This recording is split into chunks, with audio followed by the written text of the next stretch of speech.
क्या बात है, आज यहाँ कॉरिडोर में? लगता है बहुत गुस्से में है। फिर कोई बहस हो गई क्या मामी भांजी में?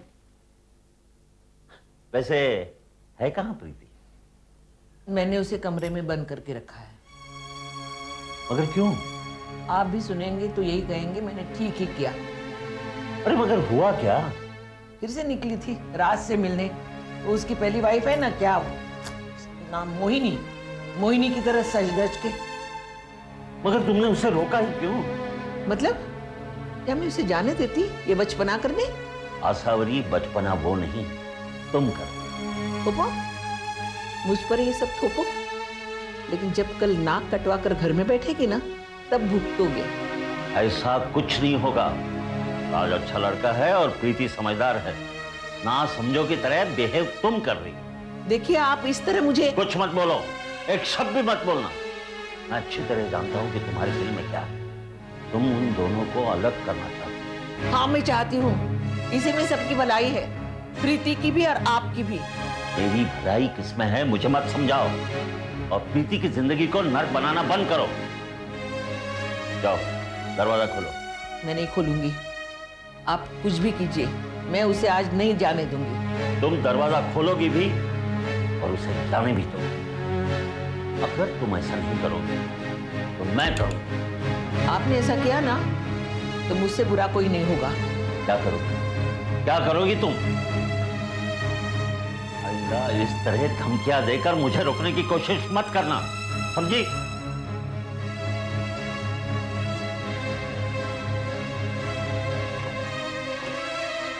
प्रीति, प्रीति बेटा, आओ जाओ। डरो मत, मैं देखता हूं कौन रोकता है तुम्हें। जाओ।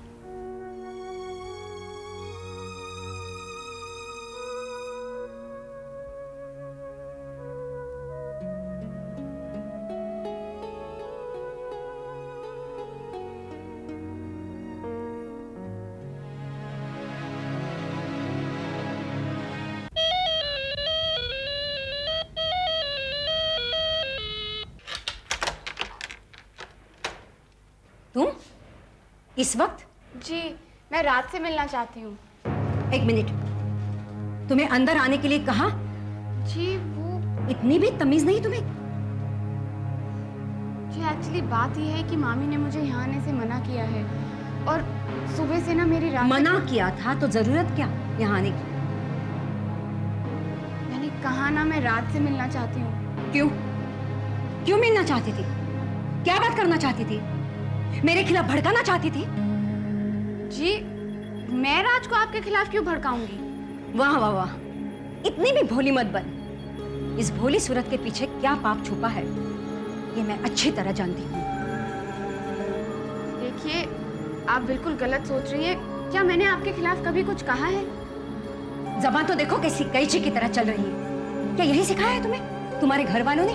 ये घर वालों की बात बीच में कहाँ से आ गई? आवाज चढ़ाकर बात मत कर। मत भूल ये मेरा घर है और अभी तक बहू नहीं बनी हो तुम इस घर की। तुम्हें क्या लगता है ऐसे हक जताकर तुम राज को हासिल कर पाओगी? कभी नहीं।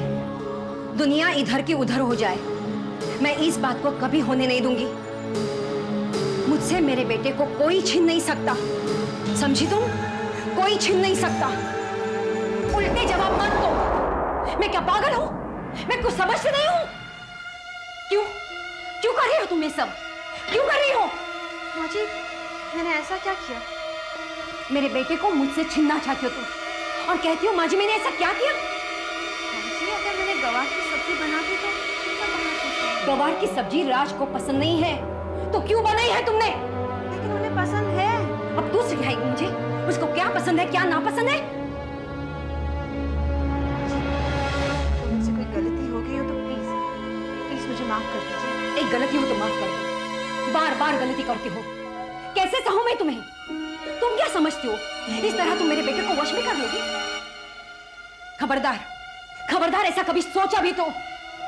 4 दिन नहीं हुए यहाँ आए और मालकिन बनना चाहती हो? माँ जी मैं क्यों बनूं मालकिन? देखिए आप मुझे गलत समझ रही हैं, मैं सच कह रही हूँ। उन्होंने मुझे बोला था गवार की सब्जी बनाने को। उल्टे इल्जाम लगा रहे हो मेरे बेटे पर, उल्टे इल्जाम लगा रहे हो।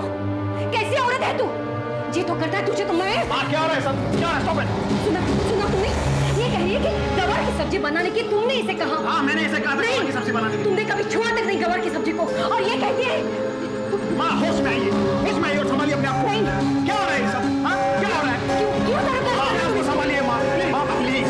ये क्या नाटक लगा रखा आपने? मैंने नाटक लगा रखा है या इस बेशर्म लड़की ने? माँ प्लीज, प्रीति के बारे में इस तरह की कोई भी बकवास बातें नहीं सुनना चाहता मैं। Is that clear? वाह बेटा वाह, मैं बकवास कर रही हूँ? और एक लड़की जो इस तरह बंठन के आई है तुम्हारे पास, इसका क्या मतलब है? वो भी रात के 11:30 बजे। तो इसमें प्रॉब्लम क्या है? हाँ, क्या प्रॉब्लम है?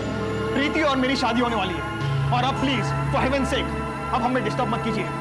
अच्छा, तो अब माँ तुम्हें डिस्टर्ब करने लगी? ऐसा ही होता है जब ऐसी लड़की अपना वशीकरण चलाती है। कौन सा मंत्र फूका तुमने मेरे बेटे पर? मेरा बेटा मेरे दुश्मन की तरह बात कर रहा है। हे भगवान, टाल दे ऐसी बला को। माँ stop it, just stop it. मुझे क्यों चुप कर रहा है तू? ये लड़की तुझे मुझसे छीनना चाहती है और तू उसकी तरफदारी कर रहा है।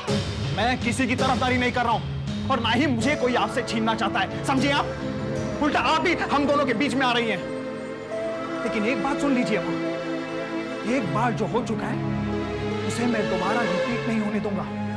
मैं आपको हम दोनों के बीच में नहीं आने दूंगा।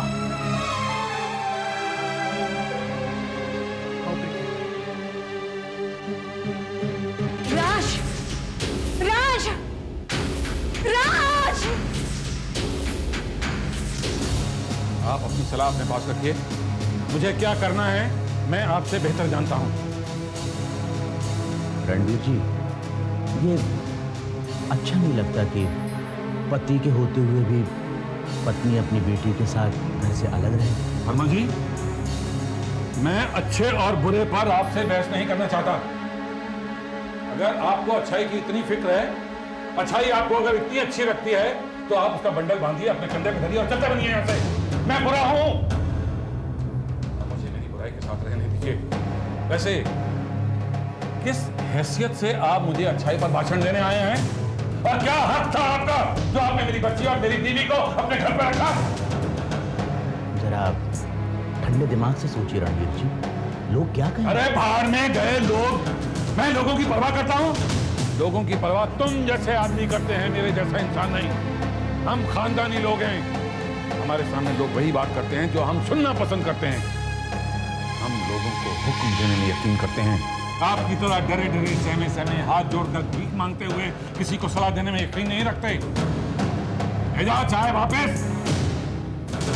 चाय तो क्या हमारे घर का पानी पीने के काबिल भी नहीं है। इनकी और हमारी औकात में जमीन आसमान का फर्क है।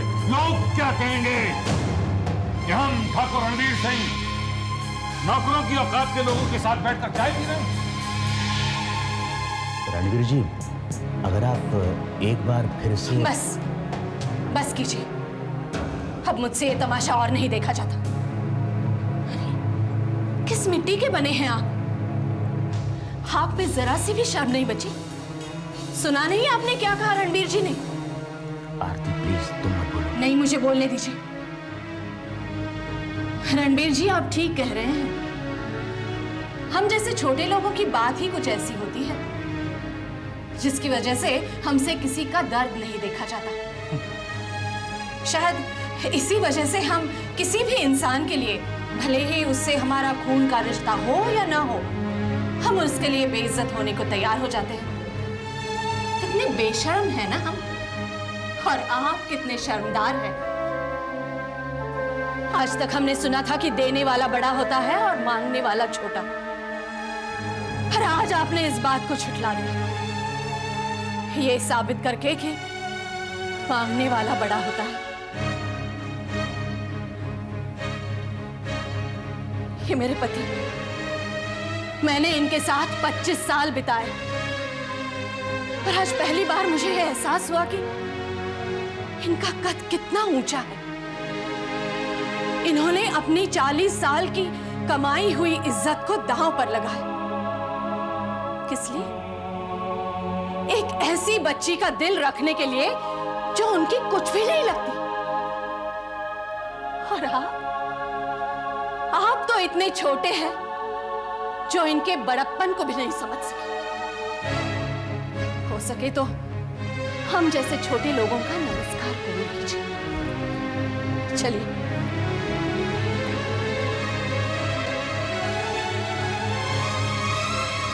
सब कुछ ठीक है, लेकिन तुम दोनों की इस लड़ाई में आंटी क्यों भुगते? कहीं सचमुच उन्होंने दूसरी शादी कर ली तो? और तू भी जानती है वो कर सकते हैं, इसीलिए ठंडे दिमाग से सोच समझ के कोई भी कदम उठाना। शीतल हैज अ पॉइंट। देख मालविका, जमाने से लड़ना आसान है बजाय अपनों से, क्योंकि वहां जीत के भी हार हो जाती है। इसलिए मुझे लगता है कि तुझे आंटी को लेकर घर वापस चले जाना चाहिए। और वैसे भी अंकल ने कहा है कि वो तुझे माफ कर देंगे। देख मालविका, ये इतना बड़ा झगड़ा नहीं है जितना तूने इसे बना रखा है। हर घर में झगड़े होते हैं। अंकल ने तुझे कुछ कहा और तूने बुरा मानकर उन्हें अपना दुश्मन बना दिया। नैना, ये सवाल दुश्मनी का नहीं है, सवाल उसूलों का है। अरे उसूलों के लिए कोई अपनों से लड़ता है क्या? एक छोटा सा झगड़ा था जिसका तूने ईगो इशू बना दिया, और अपने साथ साथ तू आंटी को भी पीस रही है। ये तू कह रही है? क्या हो गया तुझे? तुम लोग तो मुझे एनकरेज करते थे, कहते थे मालविका हम तेरे साथ हैं। अब क्या हुआ? हम अब भी तेरे साथ हैं, लेकिन हमें आंटी की चिंता होती है। आज मैं हूं, मेरे माँ और बाबा है, मेरा घर है, लेकिन कल क्या? रेनू, तू ही इसे समझा, शायद तेरी बात इसे समझ में आए। मैं तो सिर्फ इतना ही कहूंगी कि मालविका, हिम्मत मत हारना, मैं तेरे साथ हूं। हाँ, मैं ठीक ही तो कह रही हूं। अरे हम लोग कब तक हारते रहेंगे और अपनी हार को छुपाने के लिए समझौते का पर्दा डालते रहेंगे? अरे सच का सामना करना सीखो। मैं ये तो नहीं कहती कि हम लोग हमेशा जीतेंगे, लेकिन एटलीस्ट वी कैन ट्राई। और अगर अपनी शर्तों पर जीना है तो उसकी कीमत तो चुकानी ही पड़ेगी। थैंक्स रेनू, तूने तो मेरी हिम्मत बढ़ा दी। अब मैं कभी नहीं डरूंगी। डोंट वरी मालविका, मैं भी तेरे साथ हूँ।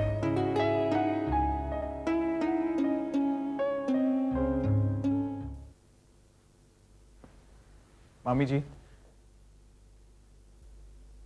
किसी को चाहना कोई गुनाह तो नहीं है, और जब कोई भी इंसान किसी को चाहता है तो जाहिर बात है उससे शादी भी करना चाहता है। तो कर लो शादी, किसने रोका है?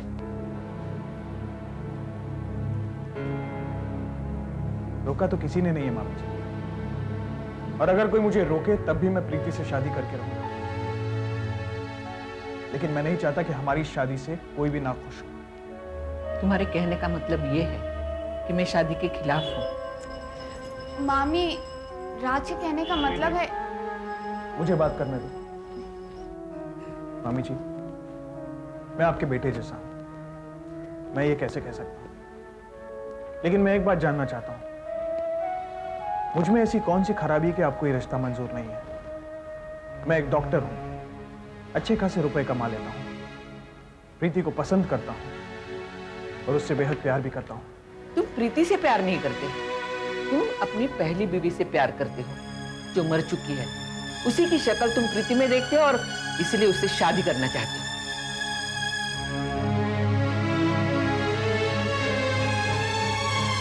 मामी, आप भी क्या बातें लेकर बैठ गई हैं? बोलने दो मुझे, सही कह रही हूं मैं।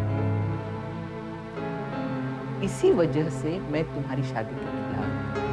कह चुकी आप, अब आप मेरी बात भी सुन लीजिए। ये सच है कि प्रीति में मैं अपनी पत्नी मोहिनी की परछाई देखा था, और शायद इसीलिए मैं उसकी तरफ आकर्षित भी हुआ था। लेकिन ये सब कुछ उसी दिन खत्म हो गया था जिस दिन मुझे ये पता चला था कि मैं प्रीति से प्यार करने लगा हूं। नहीं, मैं ये नहीं मानती।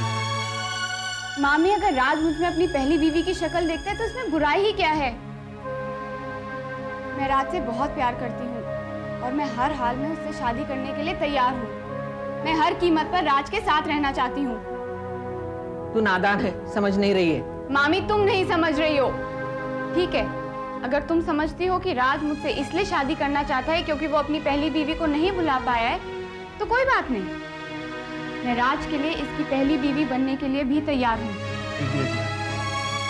मामी जी, ये आपके मन का वहम है। गलतफहमी। मैं एक दिमाग का डॉक्टर हूँ, एक साइकियाट्रिस्ट हूँ, इसलिए ये बात दावे के साथ कह सकता हूँ, ये आपके मन का वहम है और कुछ नहीं। दोनों बार बार मुझे ये यकीन क्यों दिलाना चाहते हो कि मैं गलत हूँ, तुम दोनों सही? मुझे किसी पे भरोसा नहीं है। शायद इसीलिए मंगेश भैया आपको छोड़कर चले गए। नहीं राज, मुझे बोलने दो। ये किसी से प्यार नहीं करती, किसी पर भरोसा नहीं करती, इसीलिए मंगेश भैया भी घर छोड़कर चले गए। काश तुमने उन पर भरोसा किया होता, उन पर विश्वास किया होता, उनके जज्बातों को समझने की कोशिश की होती मामी, तो आज तुम्हें ये दिन नहीं देखने पड़ते और शायद इसीलिए तुम सुखी नहीं हो। मामी, अपने वहम को भुलाकर लोगों पर विश्वास करना सीखो। सुख मानने में है, वहम में नहीं।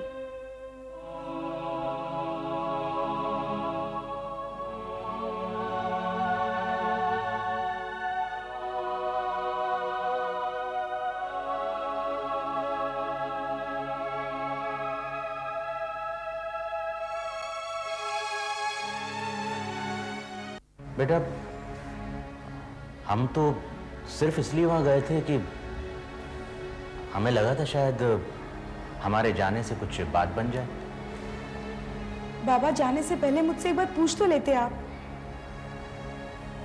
मालविका के बाबूजी बहुत एरोगेंट हैं। इनफैक्ट बाबा, हम सब जब उनसे बात करने गए थे ना, तभी भी उन्होंने हमें बहुत भला बुरा सुनाया था। आपको बहुत बुरा लगा ना बाबा? नहीं, बुरा तो नहीं, ठीक है।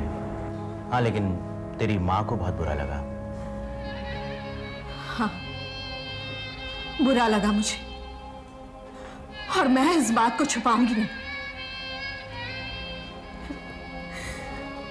क्या क्या रोकती मैं, रणबीर जी से कहती कि ऐसा मत कीजिए, या इनकी इज्जत को बचाती। कुछ नहीं रोक पाई मैं, कुछ भी नहीं। अरे कोई चौखट पर आए भिखारी के साथ भी ऐसा सुलूक नहीं करता जैसा उन्होंने हमारे साथ किया। नौकर से बदतर सुलूक किया उन्होंने हमारे साथ। चाय तक नहीं पीने दी, यही कहकर कि हम उनके साथ चाय पीने के काबिल नहीं हैं।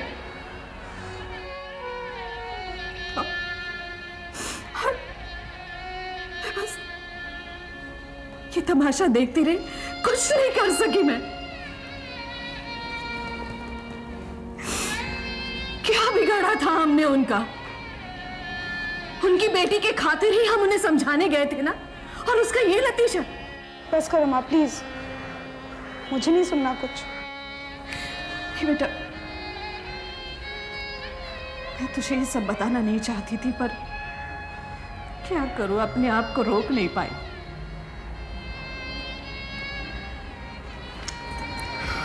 अब बस करो ना आरती, शांत हो जाओ। दरअसल सारा कसूर मेरा ही था। मैं तुम्हें वहां ले गया और इसीलिए ये सब। अगर मुझसे कुछ कहते ना तो मैं बर्दाश्त कर लेती,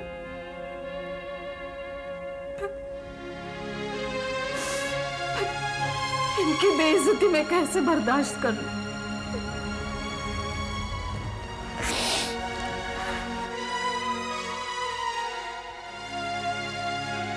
माँ, रो मत प्लीज। मैं वादा करती हूँ तुमसे, जिंदगी में एक ऐसे मकाम पे पहुंचूंगी जहां तुम्हारी और बाबा की बेइज्जती करने की हिम्मत किसी की ना हो।